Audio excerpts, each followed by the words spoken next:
Managing burnout. How to reignite your inner fire.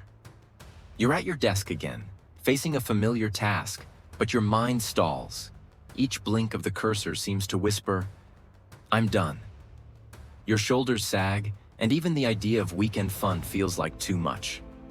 Coffee offers no clarity, and compliments barely register. If this emotional flatline strikes a chord, you might be experiencing burnout or teetering on its edge. Unlike basic tiredness, burnout is a deep, ongoing drain on your emotional, physical, and mental reserves, often coupled with a fading sense of purpose and detachment from once meaningful work. What was once a roaring fire of passion now feels like smoke and ashes. But here's the upside. Burnout isn't permanent. With mindful awareness, firm boundaries, and restorative habits, you can reignite your energy and build a way of working that supports, not depletes, your well-being. Here's how. First, spotting. Burnout's core. Symptoms. Burnout often starts with emotional fatigue that lingers even after rest.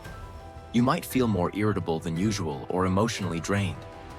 As it deepens, a sense of detachment or negativity can emerge toward your tasks, your colleagues, or even your profession as a whole. You may begin to feel ineffective, questioning whether your work has any value or whether your contributions matter. Often, burnout builds slowly, disguised as a busy season or temporary stress. Recognizing these early signs is critical to stopping it in its tracks. 2. The hidden causes. Behind the burnout rarely comes from overwork alone. It often stems from a combination of factors. A crushing workload with unrealistic deadlines or not enough support can drain your energy.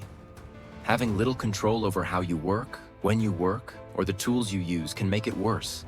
A lack of recognition, whether it's missing appreciation, bonuses, or even simple praise, adds to the weight. Working in isolation or among teams that lack trust and connection can deepen the fatigue. And when your daily responsibilities feel misaligned with your personal values or goals, even small tasks can feel draining. It's important to reflect on which of these areas might be off balance in your environment. Only then can you begin to apply the right kind of solution. 3. Quick wins to ease the pressure. When burnout is mounting, small interventions can help create breathing room. Start with micro breaks. Just 60 seconds of deep breathing. Inhaling for 4 counts, holding for 4, exhaling for 4, and holding again can lower stress. Stand up, stretch your shoulders, and look out a window to reset your visual focus. Next, sort your tasks into 3 categories. Urgent ones that need your attention, others that can wait, and things you can delegate. Protect your energy by focusing on the essentials. It also helps to prepare a kind but firm phrase to decline extra responsibilities. Something like, "I'd like to help, but I'm currently booked until Thursday. Can we revisit this later or involve someone else?" Makes it easier to manage new demands without guilt or decision fatigue. 4.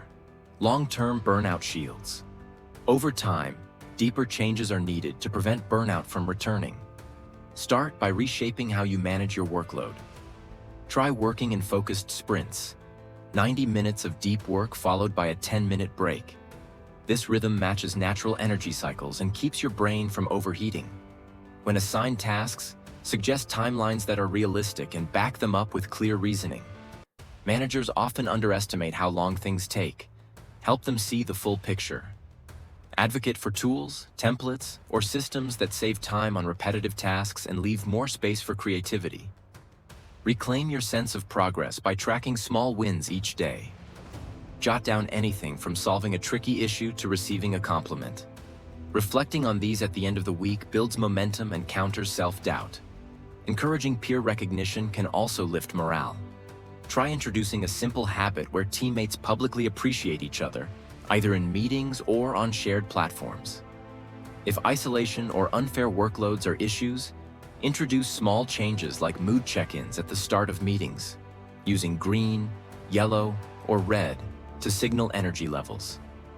Sharing task loads openly helps prevent imbalances before they become crises. Finally, reconnect with meaning. Review your weekly work and ask yourself, Which tasks energize me and which drain me? Aim to spend at least part of your time, say 20%, on work that aligns with your values. Even this small shift can protect long-term engagement. 5. Recharge routines. Restoring your energy isn't just about doing less. It's about doing things that refill your tank. Create a menu of short, intentional rituals across 4 areas: body, mind, emotions, and spirit. For your body, do a few stretches or take a brisk walk. For your mind, try journaling what you're grateful for or doing a short guided meditation. Emotionally, call a friend or loved one for a quick check-in. And spiritually, read an inspiring quote or visualize your long-term goals. Use these rituals at the start, middle, and end of your workday for balance. You'll also benefit from setting boundaries with technology. Turn off notifications and check messages at designated times. At night, start a wind-down routine 30 minutes before sleep. Turn off screens, list tomorrow's top priorities, and disconnect. Quality rest is one of the most powerful tools against burnout. Add tiny moments of pleasure to your day. What some call micro-joy. Play your favorite song after completing a task, sip a favorite tea while reading emails, or sit in a sunny spot between meetings. These micro-rewards can restore energy more effectively than rare vacations. 6.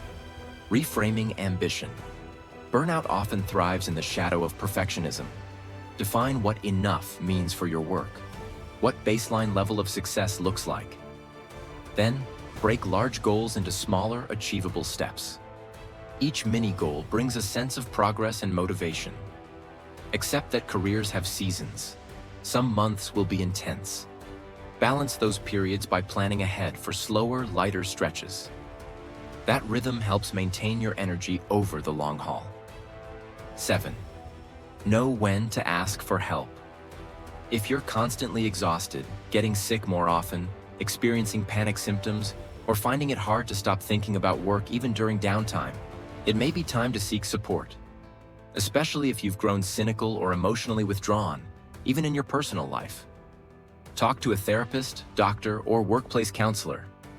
Burnout is a health issue, not just a motivation problem. With professional support, you can recover faster and more effectively. 8. Real-life reset. Lara's story. Take Lara, a graphic designer who once loved her work but started dreading every revision cycle. She developed headaches and lost enthusiasm for her portfolio. To cope, she limited each project to 3 rounds of feedback. She also started every day with a 15-minute sketch session just for fun. She saved every piece of positive feedback from clients in a dedicated folder. And once a month, she organized casual design jams with colleagues to swap ideas and lighten workloads. Within 6 weeks, her headaches faded, her motivation returned, and her creativity flourished. Her story shows how joy, clear limits, and community can revive your spark. 9. Sustain your fire. Don't wait for burnout to return before checking in with yourself. Every few months, rate how satisfied you are with your workload, autonomy, recognition, connection, fairness, and values. If any area feels off, take action to adjust it. Keep growing, learn new skills, apply them, and pass them on. This cycle prevents stagnation. Schedule empty days with minimal obligations as part of your calendar. Protect them like any deadline. Remember, you're more than your job. Hobbies, volunteering, or side projects reinforce your identity and create healthy boundaries. And always celebrate progress, however small. A quick acknowledgement of a task completed fuels your momentum for what's next. Final thought. Burnout doesn't mean you've lost your drive. It means your resources have become misaligned with your responsibilities. To reignite your inner fire, address stress early, reshape your environment, and replenish your energy with care. It's not a one-time fix, but a lifelong practice of balancing output with renewal. Start now. Choose just one small action, whether it's setting a boundary or adding a joy ritual, and do it today. With consistent attention, the smallest spark can grow into a steady flame that lights the way forward. Thank you for watching. Join us on this journey. Don't forget to subscribe.